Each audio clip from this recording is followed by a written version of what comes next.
advice probably relates to everybody who are in a position today where they want to get to the next level. How do you get the internship that you really, really want? Because if you just narrow yourself down to one, then you know you're pretty much against the odds already from the start. You want to stand out.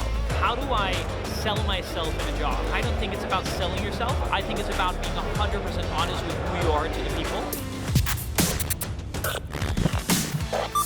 So I think the first thing that beats everything else is communicate it to your boss. And maybe if you're the digital marketer referring to the CMO, then communicate it to your boss's boss and say, look, this is where I want to be. Can you tell me how I'm going to get there in the current company? That's the first thing. And I find a lot of people don't actually tell the people who are in charge of deciding whether or not they get there that they want to get to that particular position, or seek the advice of how they can position themselves to that opportunity. I think the second thing you can do is, and I gave this advice to somebody here today, somebody was saying, look, I want to be a CTO.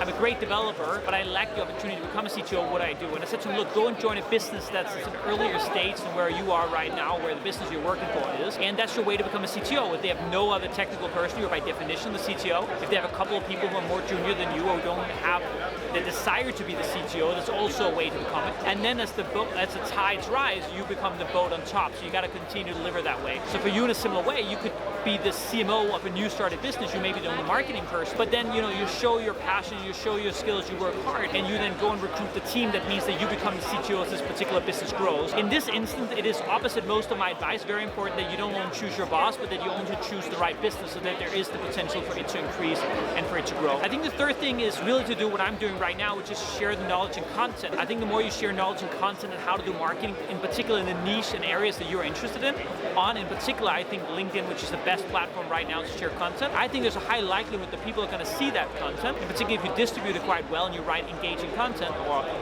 voice engaging content if you're better in audio, or do videos like this one if you prefer that, and therefore going to engage with you and start saying, hey, could you teach me more? Do you want to come and join our firm? I think the fourth way is that you go and speak at events like this as a way to position yourself and as a way to really show what you can do. So I think these are 4 concrete steps and advice you can do. Other than that, all I can recommend is to work really, really hard. Think about the business before you think about yourself. That is always a huge competitive advantage in this world. And then keep learning and growing, and by that I'm sure you'll get there.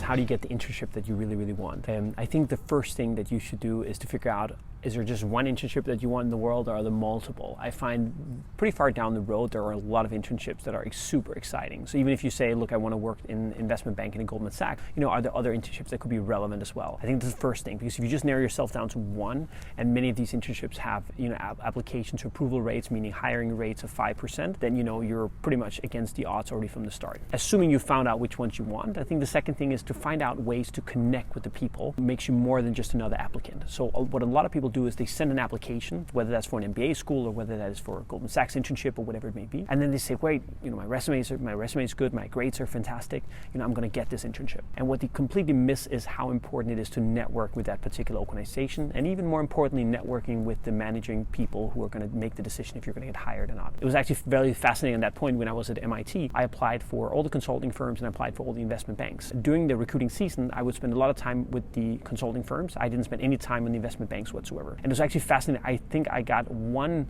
investment banking interview and I got all the consulting interviews, which probably shows you, how important it is for these people that they've met you before, that they actually take you in for an interview. So the second thing was, meeting the people and building a connection with them and trying to, go grab a coffee or whatever it may be. And be aware that if it's a formal or informal conversation you're having with these people, it's fundamentally always a formal conversation. They're going to remember what you say. They're going to remember if you showed up on time. They remember if you're prepared, if you ask great questions, etc. And then I think the third thing is always the same, which is, no matter if it's an internship or a job or whatever it may be, you want to stand out. I think a lot of people are having fantastic grades, but then they forget the fact that grades without standing out or grades without a great story is not worth a lot. Or people have poor grades and then they forget to tell the story of why their grades were not up to par with some of the other applicants that may apply for this particular job. So my point to you here is A, have a great story, but also B, think about all the ways that you can stand out. For example, by building a company or by entering a student organization or by volunteering or whatever else that you can do in the world. So those are at least the top 3 tricks that I have for getting the interview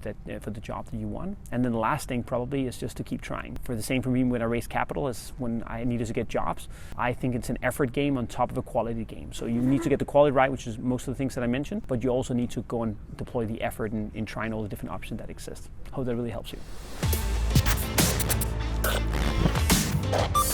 How do I sell myself in a job. I think, to be honest, and this is, I've been in this situation, I've oversold myself in jobs and tried to tell them everything about me, why I'm perfect for the role. I think more and more, to be honest, I don't think it's about selling yourself. I think it's about being 100% honest with who you are to the people, and then combined together, figuring out if this is the right job for you. Saying, look, I'm really good at this, I'm not so good at this. I'm worried about whether or not this is going to be an issue for delivering this job. Let's have a conversation about it. And I think most great managers are actually going to love that approach, because they are so sick and tired of people coming into a job interview and trying to tell them that they're perfect, when in reality none of us are perfect. So I would go into a job interview and say, look, here's what I'm good at.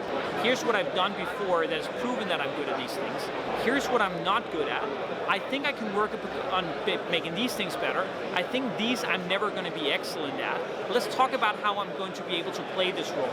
And by the way, for many roles, not all roles, there are many ways to play that particular role. Let me give you an example, because you asked about sales. If you're going to have a phone sales job, there are people who are very pushy, extroverted, hardcore sales, and there are people who don't have that, and they're afraid to, like, look, I'm never going to be a good sales guy because I'm not that pushy kind of guy.